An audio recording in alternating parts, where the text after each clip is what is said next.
अपनी पाठशाला में आपका स्वागत है। हम क्लास 12 अकाउंट के अंदर चैप्टर नंबर 3 ख्याति का मूल्यांकन सीख रहे थे। पिछले वीडियो में हमने पहली पद्धति औसत लाभ का अध्ययन करा था, ठीक है। आज हम दूसरी पद्धति भारित औसत लाभ की पद्धति का अध्ययन करेंगे, ठीक है।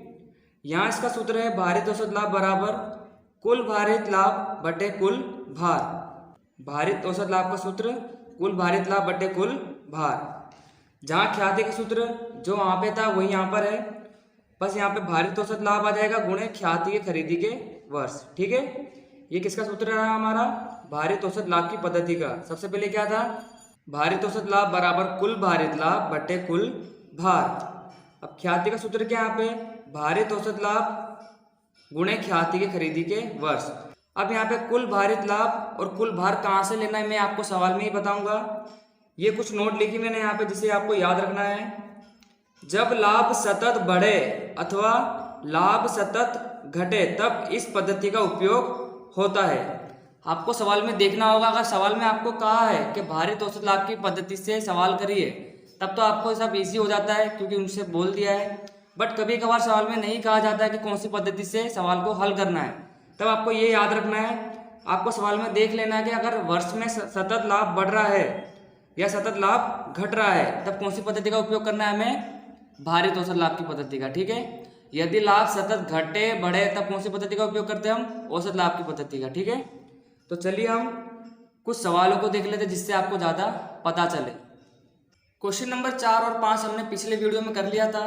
क्वेश्चन नंबर 6 में लिखा हुआ है निम्नलिखित माहिती पर से भारित औसत लाभ की रकम ज्ञात कीजिए। अभी हमें खाली क्वेश्चन नंबर 6 में भारित औसत लाभ की रकम ज्ञात करनी है। तो क्वेश्चन नंबर 6 मैंने यहाँ पे लिख लिया है। हमें वर्ष दिए 2013-14 से लेकर 2016-17 तक 4 वर्ष दिए और उनका लाभ दिया गया है। सबसे पहले तो हमको क्या निकालना है? भार। भार का मतलब है आपको इनको क्रम देना है।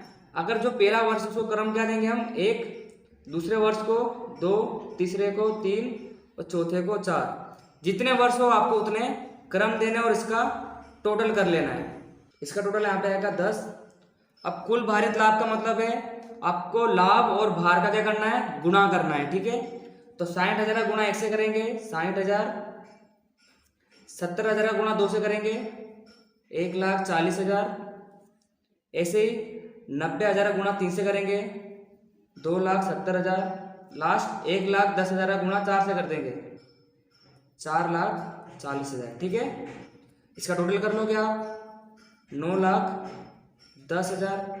तो उम्मीद करता हूँ आपको पता चला होगा कि हमने भार किसे निकाला और कुल भारित लाभ किसे निकाला। जितने वर्ष दिए हैं आप उसको क्रम दे दोगे और कुल भारित लाभ के लिए लाभ और भार का क्या करोगे? आप गुणा कर दोगे, ठीक है। अब हमें यहाँ पे क्या निकालना है? भारित औसत लाभ की रकम ज्ञात करनी है। जिसका सूत्र मैंने आपको क्या बताया था? कुल भारित लाभ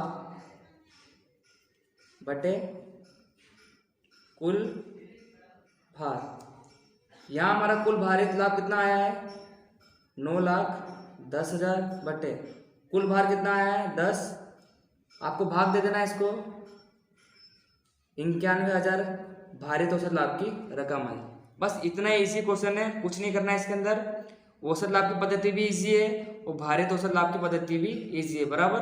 बट आपको गुणा करते समय ध्यान रखना है, कभी कभार गलती हो जाती है, ठीक है। तो उम्मीद करता हूँ आपको ये सवाल समझ में आया होगा। अब हम क्वेश्चन नंबर 7 को देख लेते हैं। लिखा हुआ है निम्नलिखित माहिती पर से बाबूलाल और कांतिलाल की साझेदारी पीढ़ी की ख्याति की रकम अंतिम 5 वर्ष के भारित औसत लाभ की 3 वर्ष की खरीदी के आधार पर निश्चित कीजिए। हमें कौन सी पद्धति का उपयोग करना है? भारित औसत लाभ की पद्धति का उपयोग करना है और यहाँ ख्याति की खरीदी के वर्ष 3 दिए गए हमें, ठीक है। यहाँ पे फिलहाल हमें सवाल में कहा गया है कि भारित औसत लाभ की पद्धति से ख्याति की रकम निश्चित कीजिए। बट कभी कभार सवाल में नहीं कहा जाता है तो आप देख सकते हो 2012-13 में लाभ कितना है? 40,000, 13-14 में 60,000, 14-15 में 75, 15-16 में 90 और 16-17 में 1,20,000। तो आप देख सकते हो कि लाभ सतत कैसा हो रहा है? बढ़ रहा है, ठीक है। अगर लाभ सतत बढ़ता है तो कौन सी पद्धति का उपयोग करते हैं हम? भारित औसत लाभ की पद्धति का। तो चलिए हम क्वेश्चन नंबर 7 को भी देख लेते हैं। तो क्वेश्चन नंबर 7 को मैंने यहाँ पे लिख लिया है। सबसे पहले हमारा काम क्या है? लाभ को भार देना। जो पहले वर्ष का लाभ है उसको 1, दूसरे को 2, फिर 3, 4, इस प्रकार लास्ट को 5 दे देंगे और इसका टोटल कर देंगे तो यहाँ पर आएगा 15। अब कुल भारित लाभ, कुल भारित लाभ का मतलब है लाभ और भार का क्या करना है, हमें गुणा करना है। तो पहले का गुणा इससे करेंगे 40,000, फिर 1,20,000, 75,000 का गुणा 3 से कर देंगे 2,25,000, 1,20,000 गुणा 5 से कर देंगे 6 लाख। तो इस प्रकार हमने भारित लाभ निकाला। अब हम क्या करेंगे, इसका टोटल कर लेंगे 13,45,000। ठीक है। अब हमारे पास कुल भारित लाभ और कुल भार है, तो अब हम क्या निकालेंगे, भारित औसत लाभ।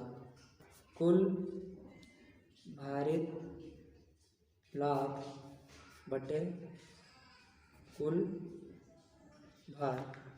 कुल भारित लाभ हमारे पास आया है 13,45,000 बटे कुल भार कितना हमारे पास 15। तो जब आप इसको भाग दोगे 89,666.66 पॉइंट में आ रहा है। आप इसको इस प्रकार भी लिख सकते हो 89,667। ठीक है, इस प्रकार भी आप लिख सकते हो। तो ये अभी हमारा क्या आया, भारित औसत लाभ आया। ठीक है। अब हम क्या निकालेंगे, ख्याति, जिसका सूत्र मैंने आपको बताया था, भारित औसत लाभ गुणे ख्याति के खरीदी के वर्ष। भारित औसत लाभ हमारा आया था 89,666.67 गुणे ख्याति की खरीदी के वर्ष। हमको सवाल में दिए गए हैं 3। तो जब आप इसका इससे गुणा करोगे 2,69,000। ठीक है, ये हमारे पास क्या है, ख्याति की रकम। तो उम्मीद करता हूँ आपको ये सवाल भी समझ में आया होगा। सबसे पहले हमने क्या निकाला, भारित औसत लाभ, जो हमारे पास ये आया, जिसे आप इस प्रकार से भी लिख सकते हो। ठीक है। फिर हमने क्या निकाला, ख्याति, जहाँ इसका सूत्र था भारित औसत लाभ गुणे ख्याति खरीदी के वर्ष। हमने यही लाभ को यहाँ रखा और हमको खरीदी के वर्ष सवाल में दिए गए। तो इस प्रकार हमारी ख्याति की रकम ये आई। ठीक है। तो अब हम अगले वीडियो में मिलेंगे। तो आज के लिए बस इतना ही, मिलते हैं नेक्स्ट वीडियो में। Thank you.